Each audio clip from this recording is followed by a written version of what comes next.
Welcome to the Free Birth Podcast, a supportive space for people who are learning, exploring, and celebrating their autonomous choices in childbirth. Together, we'll unpack truths, share personal stories, and claim our ability to birth freely and intuitively. Here's your host, Emily Saldea.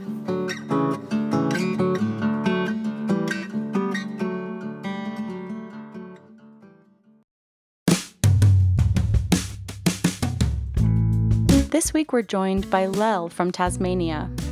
Having suffered a fourth-degree tear that required surgery immediately following her unmedicated hospital birth, she was surprised to find no care providers would support her in a second vaginal birth. Facing a completely unnecessary and unwanted C-section, she randomly discovered Free Birth Society's Instagram page and then this very podcast. Lel tells us her story of birthing her second child with just her husband and son by the fire in her home.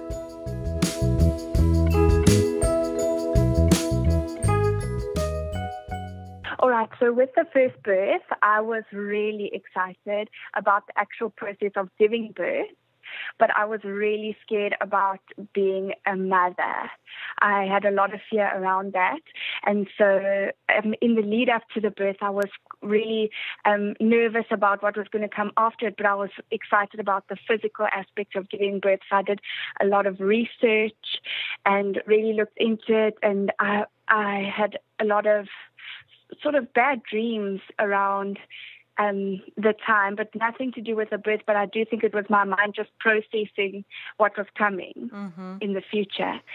And then, so basically, I reached the 40-week mark according to the due dates that they had given me.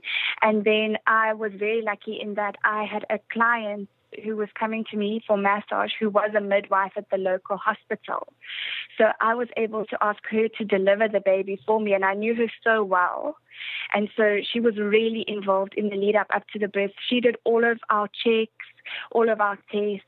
She knew exactly what I wanted, so we could discuss it in depth in the lead up. And so when it actually came to giving birth, she didn't have any questions for me because we had spoken about it so often. So I felt very safe going into labor with her there with us. And then she had another assistant midwife who she had chosen. So which really helped as well, obviously, because then they were on a similar level, the two of them together. So we went into labor, and then I labored at home for 10 hours. And I don't ever remember feeling fearful during the labor. I was just so excited. That's all I remember, to be experiencing this massive physical transformation. I was just really excited. And I really felt like I could do it. I wanted to do it naturally. I wanted to do it drug-free. I really wanted that feeling of power afterwards that I had heard people speak about after the baby comes out of you and you just think, oh my goodness, I did this. So we eventually, my husband phoned the hospital after 10 hours of labor here at home and just moving between the lounge and the bath and outside in the drizzle just as I needed to.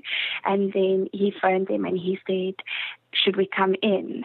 And they had done an internal check on me because I was a couple of days over according to their due date, and they had said that I was already 3 centimeters dilated when I had gone in the day before. And I had mild backache at that stage, but nothing significant. It wasn't even like a period pain. So they thought I would have already have had the baby by now. It was already hours later. It was the following day. As if it was that sort of a perfect science, huh? Exactly.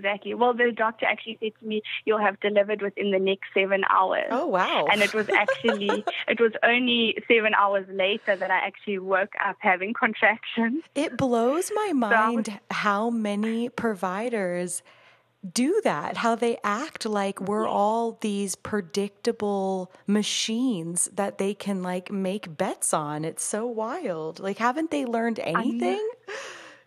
I know, it's so crazy. And it's such a strange situation to be in as the person waiting for the baby to come, because you're sitting there thinking, okay, right. when is the baby going to come? Totally. And then you eventually just go to bed and go to sleep because nothing significant is happening.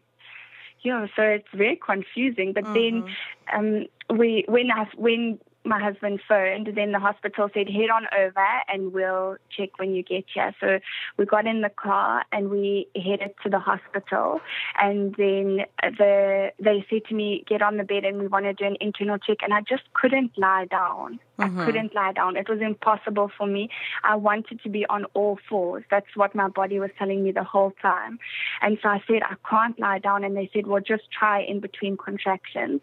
So I got on my back on the bed and they tried to do an internal check, but it was a force that I couldn't control that just got me off the bed onto the ground and onto all fours again. It was the only position my body wanted to be in. So my husband had parked and he came up to the hospital. They led me straight to the birthing suite and they called our midwife and told her, you need to get here as soon as possible, because they had realized I was really progressed. and then when she arrived, I got into the bathtub. And the water, they just turned the shower head on, so the water was just falling down on my back, which was so relaxing. It just made such a difference. And also I was just constantly saying to myself, Lau, you can do this. You're doing so well. You're amazing. Just affirming myself the whole time, because I felt my body knew what it was doing. My mind needed to just remain calm and just let my body do its thing. And then eventually they asked me to get out of the tub, which I did. And then I went, so my husband was sitting on the couch and I squatted in between his legs. And then I just felt the desire to push. And so I pushed really, really hard. And in hindsight, I believe that I was pushing too hard. I didn't realize that, in fact, the baby would know or would be able to get out of my body itself. I felt like I needed to assist it in that. Totally. And I wish I had known that I could have just let the baby come in its own pace rather than trying to force so hard. God, that's such a good Yeah. point. You know, we're not in a society where babies are delivered and where babies are pulled out and where the vast majority of women are numbed. They do have to be told how to push. And so the cultural amnesia, has occurred that as women, it has stopped being normal knowledge, common knowledge that the baby really births themselves through a fetal ejection reflex, right? That we all have. But that's such a good point. Like, unless you're let in on this little secret that the baby essentially births themselves, right? Of course, you're going to think that you have to do all of it. Exactly. And that's also our exposure in the media too. Whenever you see a woman giving a birth in the movies, they're pushing so hard. And they're mimicking epidurals because they're always on their back in a gown with their legs spread open with a doctor in front of their vagina ready to catch or pull. And so it's visually, like, the programming is, of course they're on an epidural, because no woman, like as you just described, no woman who's having a physiological birth is going to want to be a turtle on their shell. Yes, exactly. Exactly. And I was quite surprised by the fact that I wanted to go on all fours throughout the entire labor, because I expected that I would want to lie on my back or else potentially on my side, but I never imagined on all fours. And so it was quite interesting in the process that is exactly what was comfortable for me. And I also feel in squatting and then pushing, I was really changing what was comfortable for me. Yeah. So So my husband, he really wanted to be as involved as possible in helping, and he was so helpful throughout the entire labor, just putting cool cloths on my head and reaffirming what I was saying to myself. And just when it came to the actual, he wanted to catch the baby initially, but when it came to the end of the labor, I think he felt I needed his assistance, and so he held me in his arms and he just breathed with me, and it felt as if he was also just pushing the baby down and helping the baby out, and he was talking to the baby in Afrikaans, in his language, and saying, "You can come now." And then the baby began to crown, and it was so painful. And I was saying before, it really felt like I was breaking. And I was saying, I feel like I'm breaking. And then the next thing, there was this almighty push, and both midwives had their hands beneath me, and our baby just shot out. The head, the body just shot up. So it wasn't, as I've since discovered, the head coming out and then turning and then the body coming out in the next contraction. It was just a massive almighty. Yeah, sometimes. Exactly. Sometimes they fly out. Sometimes they take their sweet time. Yeah. Yes. And something I appreciated about the midwives is that they said to me, because by this stage I was just high.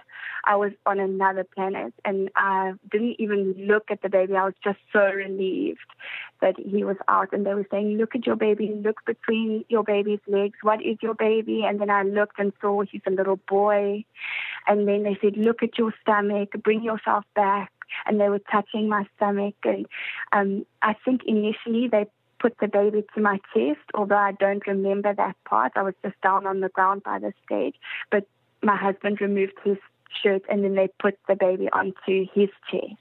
And he held the baby and spoke to them. And the reason for that, or spoke to the baby, the reason for that is because they saw that there was quite a large amount of blood, and I had been low in iron before the birth, so they wanted to get the placenta out as fast as possible so that they could just get a doctor in to do an examination. Which, let me just say that literally the worst thing to do when a mom is hemorrhaging is take her baby away on a hormonal and physiological, level. To remove the young, which is actually the thing that's going to balance you and bring in your prolactin and help release the placenta. Biologically, the baby mammal, that the mother has just passed, to remove that and pass it on is the most disruptive thing to do in a hemorrhage. And that's how it's handled in the hospitals. Yes, okay, so they wanted to give me an injection to bring on the placenta. And before I had gone in to give birth, I had sat with the midwife and said, "I don't want any medication. I don't want any intervention unless you say to me, 'Lau, this is necessary.'" So I truly trusted that she wouldn't do anything unnecessary to me unless she really felt it necessary. And so I really appreciated having my husband there, because she said to me, "I'm going to have to give you the injection to bring this placenta down as soon as possible." And Johannes stopped her, and he put his hand on me and said, "Lau, do you understand that you're about to receive an injection to bring the placenta down?" And I said, "Yes, if she says that it's necessary, let's do it." And so I really appreciated having him there, because in that moment, you're just on a different planet. Anything could have happened to me, and I wouldn't have really known what was going on. So he really brought me back to the moment. So they gave me the injection. They began intense massage on my abdomen. The placenta came down, and then they moved me into the hospital bed just a couple of steps away, and they put the baby straight onto me. Good, yeah. And then the midwife, so he began to start suckling, and the midwives went to get the doctor, who came in, and they I believe they said to the doctor, "We've got a potential second-degree tear," which is what you could see just from looking at me.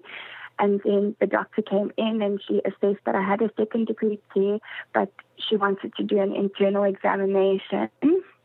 And so at this stage, everything was beautiful. Everything was calm. We were so excited. And then the doctor did an internal examination. And then she discovered that, in fact, I had what I've since found out is referred to as a buttonhole tear. So it is a 4th degree tear, but it's up inside the canal. So there was a tear from the anal canal to the vaginal canal, about 3 centimeters up. So basically, everything changed. Yeah. It was just mayhem. And the doctor obviously wasn't expecting this to occur, and she must have really panicked because she just couldn't get her words out. She was really stressing and saying, "This is bad. This is bad. Oh, my this God. Is really bad." Come on, doctor. And so, yes, and I was so euphoric that I kind of wasn't there, but it was making my husband really nervous.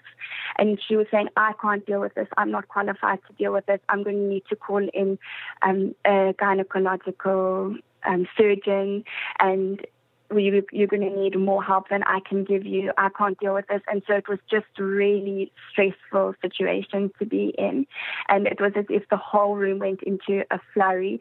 And then all of a sudden there was a drip in my arm, and the consultant came in and he spoke to my husband, and my husband was so nervous, and he was saying to the doctor, "Have you done this before? Have you ever dealt with this before?" And the doctor was really reassuring him, the surgeon. He was saying, "I've done plenty of these before. It's okay. You just can remain calm. We'll be in surgery for 40 minutes and she'll be fine."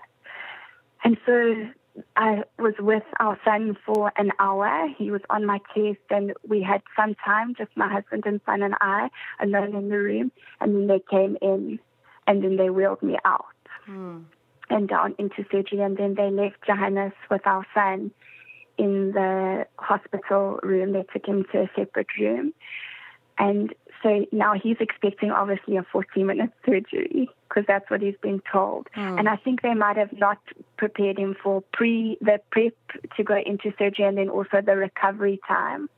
But there was a lack of communication because he was there with this brand new baby. Now he's terrified because of the whole situation that's occurred at the end of this birth. And no one is telling him what's going on. He's just been left alone in a room with a brand new baby. Oh, my God. And so he was really stressing. And then I was in surgery. They asked if I wanted to go under anesthetic or have a spinal tap, and I opted for anesthetic. And then I was gone for 2 hours in total. And they had to do this surgery right away? I'm not actually sure. I've never asked about it. The surgery went really well. Good. So I'm really happy that it all worked out and it went well. I'm not sure if it had to happen immediately. I do know it was a weekend. It was a Saturday, so the surgeon had to be called in and the emergency nurses had to be called in. So I wonder if, I'm not sure if that was the reason, but I don't know actually if it had to occur immediately, but it did. Yeah. So it went well. It went really, really well. And in the time that obviously Johannes now panicking in the hospital room, he was holding the baby and just trying to remain calm and also researching what a 4th-degree tear means, which didn't help the situation at all because in my circumstance, in fact, the 4th degree wasn't as bad as a proper 4th degree externally would have been because the rectal muscle was unaffected by the tear. Oh, good. So he just saw all of this information on Google, and then he's really starting to panic. And eventually he just walked out of the room with the screaming baby and pulled the doctor aside who had initially done the tear assessment and just said to her, "What is happening with my wife? You can't just leave me alone here and not give me any information." And then she said, "Oh, no, she's already out of surgery. We're just waiting for her to wake up. She's absolutely fine." So that is so upset. That is high volume care in a nutshell. must have been so stressful for him. I can just imagine if it had been me, I would have been so panicked. And so eventually they wheeled me back in, and I was hooked up to an intensive antibiotic drip, just in case there had been some transfer of bacteria from the anal canal into the vaginal canal, and in case I was going to be at risk of some kind of life-threatening infection. And it just seemed so crazy to me because I had had this incredible natural experience, a totally drug-free birth. I hadn't had any anesthetic or any pain relief, and then all of a sudden in the end I'm under anesthetic, I'm hooked up to a drip. It was just really, it seemed so crazy in the end. Wow, that is crazy. Yes, and so I had to stay in the hospital for a couple of days on the strip, and they wanted me to stay longer. And Johan kept saying to me, "No, we've got to get home. This isn't a place for getting better. This is a place for getting sicker." Yeah. He kept saying it. And then I felt like I needed to stay. I needed to be taken care of. But the one morning he took me outside with the baby, and we just walked outside in the sunshine on the grass, and it hit me, I just need to get out. I need to go home. So we just asked for the drip to be taken out of me, even though they still wanted to continue the course of antibiotics. And we just took the baby and we went home. And I got better so much faster at home, just in our own environment. And it was also so helpful because my husband, he took care of us. He cooked, he cleaned. He wouldn't allow me to do any sort of heavy lifting because he was really worried about the tear. And so I felt like I think most women after they have a baby, you kind of feel like you've lost control of your life. It's such a crazy new experience. And the one thing I was allowed to do was hang out the washing. So he would let me take the he would take the basket outside and put it at the line, and then I would hang out the washing, and that gave me a chance just to feel like I was so a normal person. Totally. I remember that with mine too. He was like, "You are not allowed to do any laundry," because I had to walk downstairs to do it, and it drove me crazy. And I remember being like, "Okay, tell me when I'm allowed to do the laundry again." Exactly. Or what am I allowed to do? Can I wash the dish, or can I sweep? Because you just want to feel like you're normal. I remember when I made myself my first snack, and it was like pretty long after, honestly. I mean, it was probably like over a week or 10 days or something, which is pretty good that I had been restful and let him wait on me. But when he was like outside or something, when he wasn't looking, I made myself a snack. And by the end of me making the snack, like I had totally reopened my little paper cut tears, and it like totally hurt. And I was like, why did I do that? But I had to just make myself a snack. Exactly. You'll do anything to feel normal. Even if it's stupid. Exactly. Okay, so how does this? So keep going. So how are you in your postpartum? When does this whole idea of birthing again outside of the hospital start to ruminate inside of you? All right. So after I had given birth to our first son, I went to have my 6 weeks checkup with the same surgeon who had done all of the reconstructive work after the care. And he said to me, so initially the doctor who had panicked had said to me, you'll never have a natural birth again, which I thought was so inappropriate because I was very vulnerable. And it just made me cry because I had felt like this was such a great experience. Oh, that's so sad. It was straight afterwards, so I was so sad. And that was one of the questions I had for the surgeon at the 6 week check. I just said to him, will I be able to deliver naturally again? And he said, absolutely. He said the only reason we wouldn't let you deliver naturally again is if you were having a baby that was really a lot bigger than your firstborn, or else if you were going to have a multiple birth. Otherwise, you will be absolutely fine. And he put that in my medical notes. So then what happened was I fell pregnant with our second son.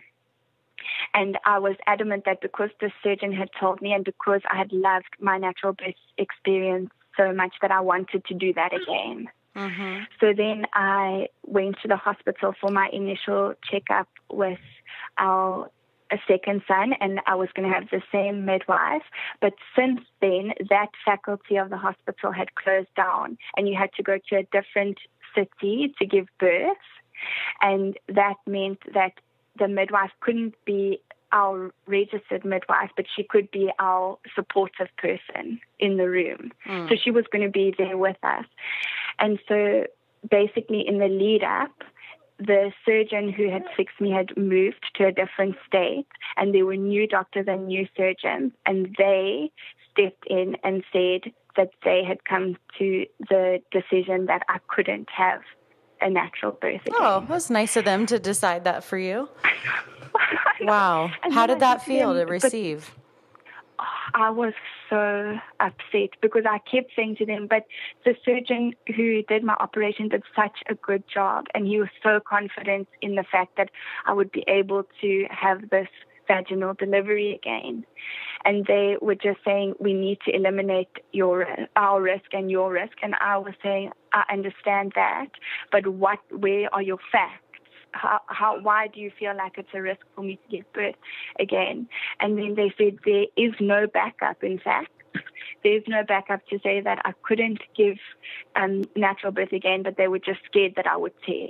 So that is what they wanted me to do. All right. So then I was adamant with them, I'm going to have a natural delivery. I will not have a cesarean unless it's an emergency. I'm not going to elect for the cesarean. And then I was having all the checkups at the original hospital with my midwife, but then I was going to have to give birth in the other hospital, as I was saying. So when I went to go and have the maternity ward tour, then they said to me, oh, you're booking for a cesarean at 38 weeks.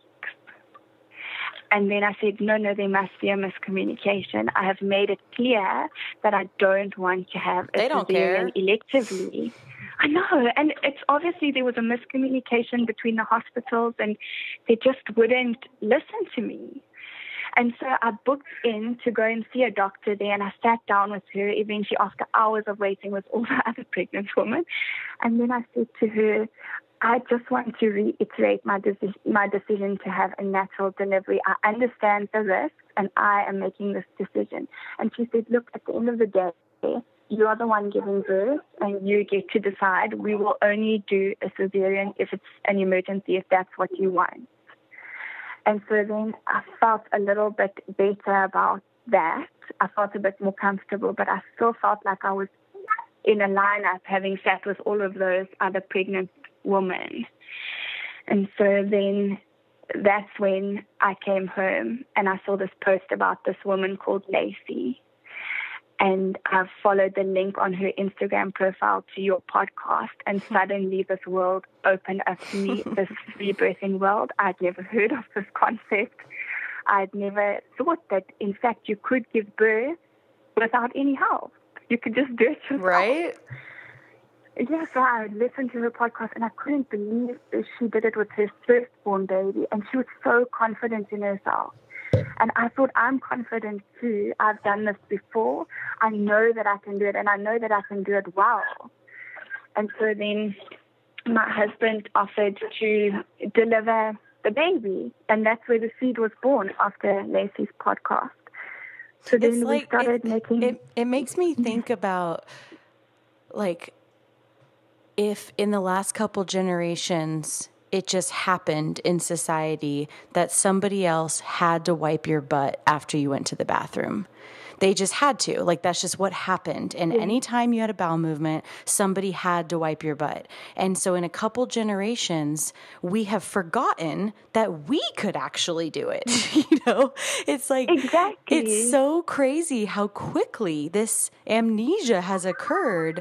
And I'm totally with you, because I remember the moment as well when it was like, oh, wait a minute. Of course I just do it anyway, so I could just do it on my own. But it's just so fascinating, because we're remembering something that is almost so blindingly obvious, but has had such successful brainwashing in such a short period of time. It's so amazing. But anyway, so your husband was on board and he supported you. Yes, absolutely. And he's very calm and confident, and we started looking more into it and researching a bit more. I was doing a lot more of the research. He felt like he wanted his experience to just flow, and he didn't want to be influenced by anything. So he was pretty confident in himself. But I sort of started broaching the subject with people that I knew, saying, oh, imagine if I went into labor and then the baby just came out before I made it to the hospital. And the way that people shut that down, I just realized that I couldn't talk to anyone about it because it was just too terrifying a concept for them. And that I was afraid was going to influence my decision. Totally. So you only want to tell people about it after you've done it. Exactly. Yeah. And then people bite their tongue and just say, thank goodness everything went well. That's totally. What I found. Yeah. Yes. So basically we made this little secret plan, and it was really exciting. And I went through the pregnancy. It was a beautiful pregnancy, and I was a lot more confident now, obviously having been a mother and realized I love it and I'm good at it and I can do it. I was very excited about this baby and this birth. How did you feel being pregnant and knowing that you were going to free birth around this whole potential severe tearing? How did you reckon that in your brain? I didn't believe that I would tear again. Nice. And I don't know how. I just had this faith. I don't know how I knew it. The doctors, because they were so worried about me wanting to do the natural delivery, wanted to do a scan very close to the due date just to check the size of our second baby. And I opted to have the scan knowing that we were potentially going to have the baby ourselves and not telling anyone, just so that I knew that the baby would be smaller. And then once I found out that in fact he was quite a lot smaller than our firstborn, I just knew that it was going to be fine, that my body was ready for it. That's and awesome. That is something that the surgeon had said to me before. He said, your firstborn has paved the way, and that's why your second baby, you'll absolutely be able to deliver naturally. And so I just believed that it was going to go well. Mm-hmm. Okay, so take me to the birth. Okay, so we go into labor, and it was overnight I was starting to feel those little uncomfortable niggles. And then when we woke up in the morning, myself and my husband and our son, I said to him, I'm going to have this baby within the next 24 hours. I can really feel that that the baby is coming. We didn't know that he was a boy or a girl. But then my husband just prepped breakfast for our son, and I was still able to work around the house, all the washing and all of that kind of thing, and just continue on my day as normal. And my husband was home for the day, so he took our son down to the river, and they went and played at the little park at the river, and I took some time on my own, and I centered myself, and I told myself that I was going to do this and that it was going to be okay. And I built a little altar in front of the fire with a beautiful carpet and lots of towels that I rolled up and laid there in front of the fire. And then I ran a warm bath. And when my husband and son came back, I was laboring in the bath. And then by this stage, I wasn't doing anything between contractions anymore. So it was sort of getting later in the day. And then I would get into the warm water and just lie down and then get on all fours once again for contractions, and then get out of the bath and get on all fours on the mat and feel that cool, and then back in the warmth. And then eventually I moved to our bed, and I just lay on the bed and labored there. And it was there that I started to feel the doubt creep in. And not doubt that we were going to have the baby at home, but the doubt that I could do it.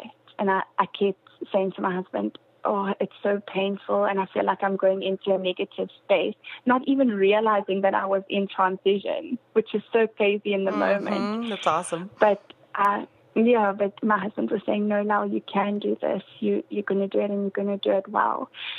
And then I just lay there on the bed, and our son was with us this whole time, and I had coconut oil, and he had watched my husband rub the coconut oil onto my shoulders, and he was very little, and he was just copying what was going on, so he was rubbing my shoulders. He was very much involved, which was very special for us.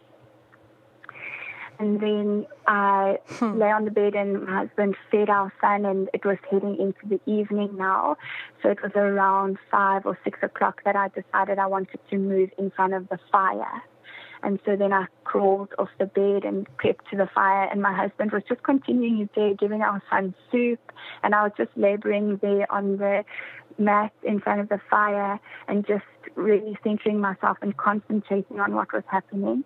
And then the next thing, I felt this incredible wave from my mouth down my throat, down into my chest, my stomach, and I just felt it explode out the back of me.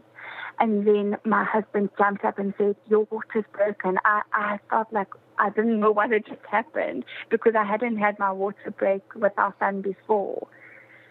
And so, or it would have broken, but it wasn't such a massive thing. Right. I don't remember it happening at all. So it was just amazing that this wave went through me.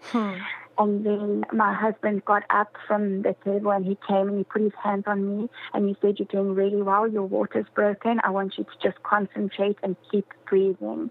And in the lead up to this birth, I had met this woman who had told me, do you know that you actually don't have to push? You can actually breathe your baby out. And so my husband was really strict with telling me the whole time, you can breathe this baby out now, you can breathe this baby out, because obviously the desire to push is so overwhelming. And so I was just concentrating on breathing, and I could feel the contraction moving down my entire body as I was on all fours there in front of the fire. And then I felt the head starting to push down below of the baby, and my husband was behind me and my son next to me. And then I felt pain in the perineal area, and I started to get really nervous. And I said to my husband, I feel stretching, I can feel pain. And he said that he could actually see the perineal area starting to stretch out. And so he said to me, just breathe. I want you to arch your back like a cat. And I arched my back, and it was this instant relief, and I felt the head descend down into the canal. And then my husband said he just saw the head starting to come through and starting to crown. And so that was so relieving. And then he said to me, breathe. And I breathed, and the head went back into my body. And then I felt that wave again, and the head came back out. And then I breathed, and the head went back in. And then on the third breath, the head came out. And then my husband grabbed the head, and then on the next contraction, slowly the body came out, and he caught the baby. And then I just heard him start crying, and I turned around and just sat down, and Johannes put the baby onto my chest, and it was just so beautiful and calm. And my son was there, and he was touching the baby and saying eyes, nose, mouth, and touching him. And we were all in this little huddle, the four of us now, just in awe of what had happened, and so proud of ourselves for having done it. It was incredible. That is so beautiful. Yes.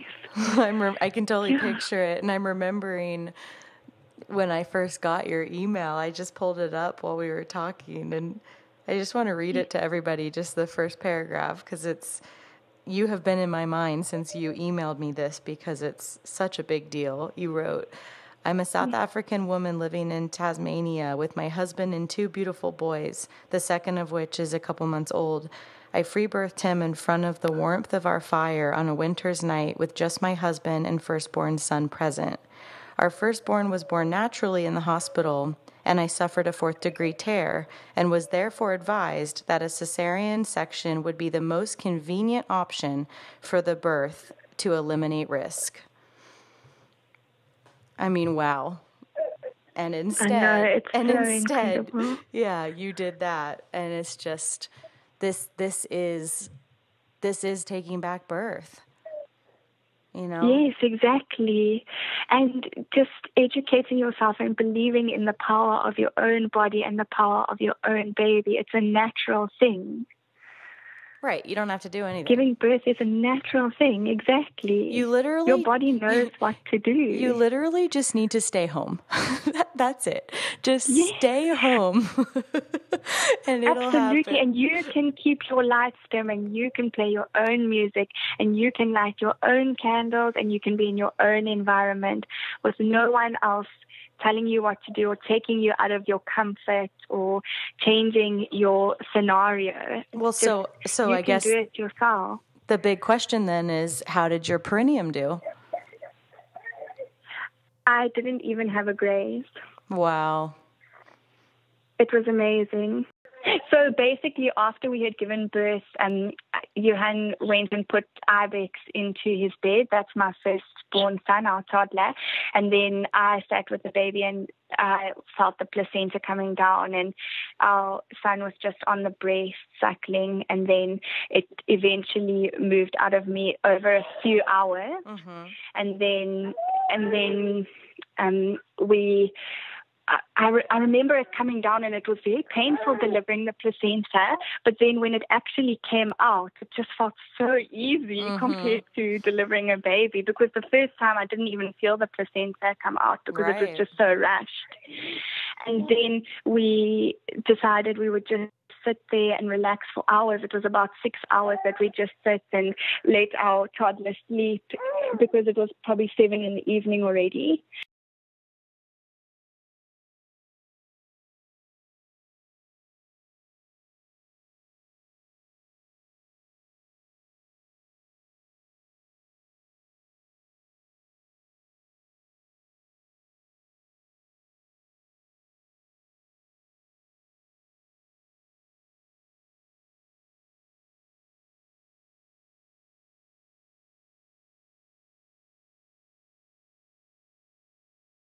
And then when the baby was delivered, and then we decided we would go and just have a check in the hospital to make sure I hadn't torn. And I desperately didn't want to go.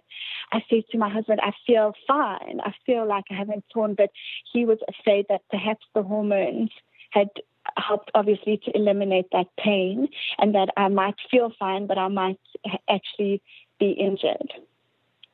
And so then we headed to the hospital, and before we went into the hospital, I said to my husband, this is going to be really bad. It's going to change the whole situation, because we're so calm. We've just been in a beautiful dark room. We've just done this incredible thing, and now we're going into a medical facility. And it was really intense going in there and getting the check and just receiving the judgment of particularly one midwife who was just so angry with us. And she clearly couldn't hide it. She was just really, really angry. So you went in because your husband was nervous. Yes, and understandably so, because he said if I had torn and we didn't know it, he would feel so terrible. And there was no way that we could check internally, because we don't know how to check for a tear. And so we went in, and the doctors checked us, and we were fine. They looked at the baby; he was fine. Yeah. But they were really horrible to us. Oh, I'm so sorry. And I was just. Yes, I was so happy. I was so naive. I went in there saying, this was the best experience of my whole life. We planned this and we pulled it off. And it went downhill from there, because they obviously realized that I think mostly they assumed the baby comes too quickly and you couldn't make it. Mm-hmm. But they realized, it dawned upon them that in fact this was absolutely our plan. And I think that made them really angry. Yeah, how dare you? We didn't. Yeah, exactly. How dare you choose not to come and have us deliver your child?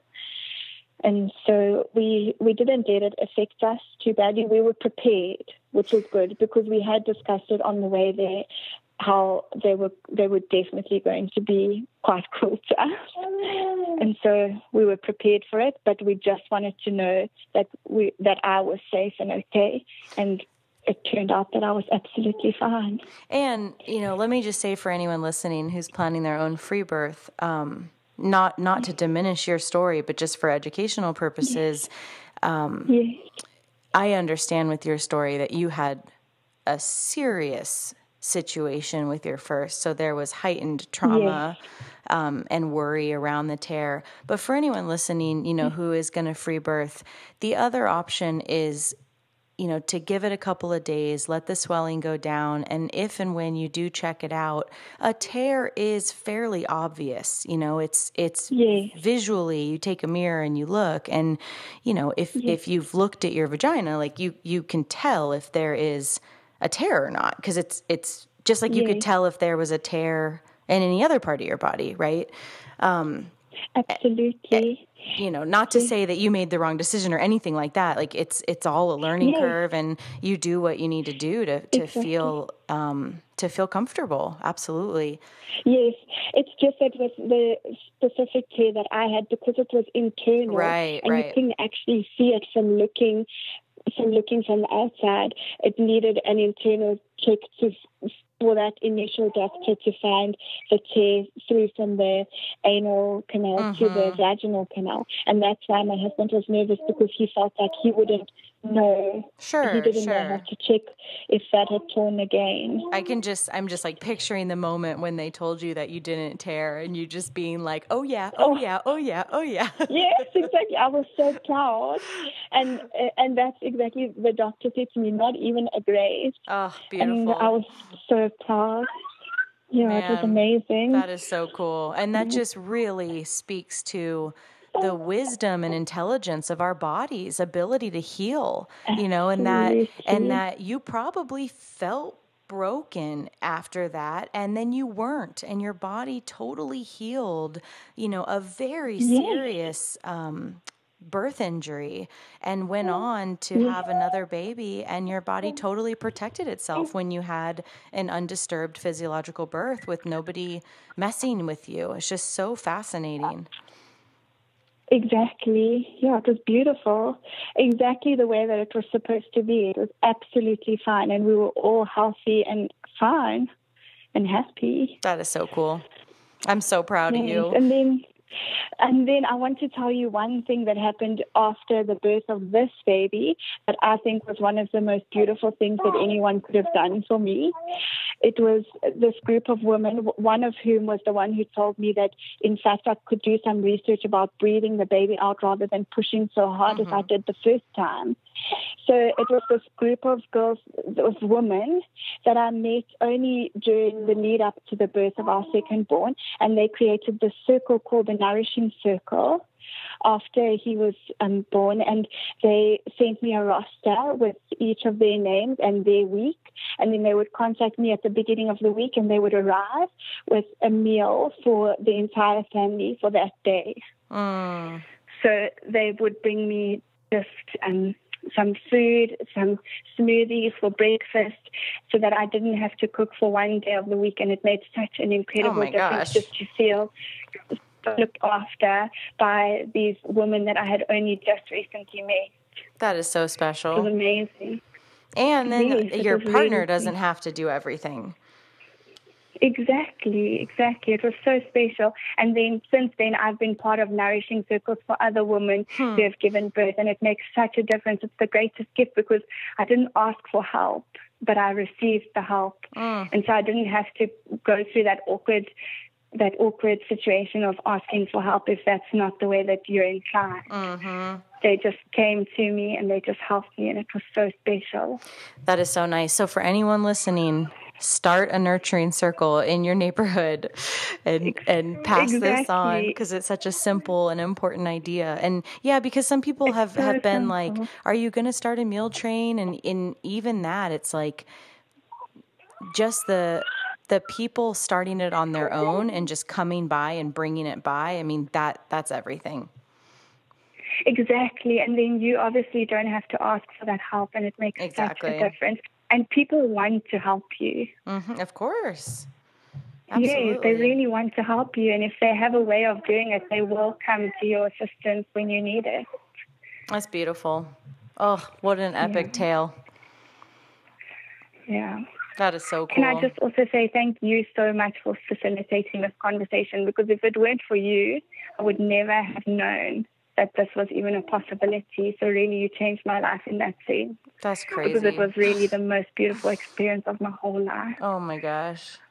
Wow. Yeah.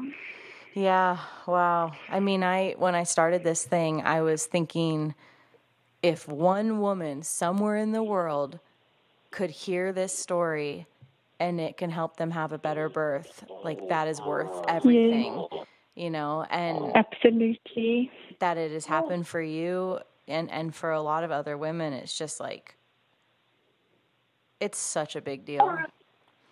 Exactly. And I told a lady in our community about it, and she went on to free birth her second child recently, so about 6 weeks ago. Yes, and so the message is spreading, which is fantastic. And, you know, so much of the message isn't even, like, I don't necessarily think people should be birthing alone. I mean, unless they want to, of course. But it's the confidence that birth is normal, birth happens. And if you are not comfortable with the support, which I'm putting air quotes around it, with the care that you've signed up for with your hospital or your midwife, then get the fuck out of there and take control of your own situation and create a better experience for yourself, which is exactly what you did. And the lessons, like that story in your family and how that will affect your children's births and their stories and their families, and when they find partners and if they wind up having children, you know, this story in your lineage now is so big and such a reclamation of something that we temporarily lost. It's just so powerful. Exactly. And just knowing that you have more than one option. Totally. When it comes to birth, you have so many options. And if you explore those options and you educate yourself, then you can make an educated decision. That's what I hear women all the time say, I can't afford a home birth. And I'm like, what are you talking about? You mean you can't afford a midwife? Because a home birth is free. You just don't leave your house and birth happens. Yes. let's remember what is really a home birth. It's not about who's there. Exactly. It's not about anything other than yourself. A home birth doesn't cost money. You know, I mean, a kid costs money, but the birth itself, you just stay at home and the baby comes out. It literally is free birth. Exactly. Well, that's amazing. I'm so glad we finally got to connect, and I have thought of you so many times. I thought of you around my birthing time, and I just have such a vision in my head of you birthing by the fire and, you know, your partner and your older kid being there, and I just love your story, and I'm so happy to have finally gotten you on the show. Me too, and thank you so, so much for having me. Oh, my pleasure.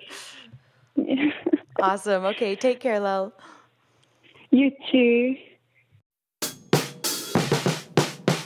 That's it for today, everyone. Join us next week for another episode of the Free Birth Podcast. Thanks for joining us, and remember, your body, your choice. Lots of love.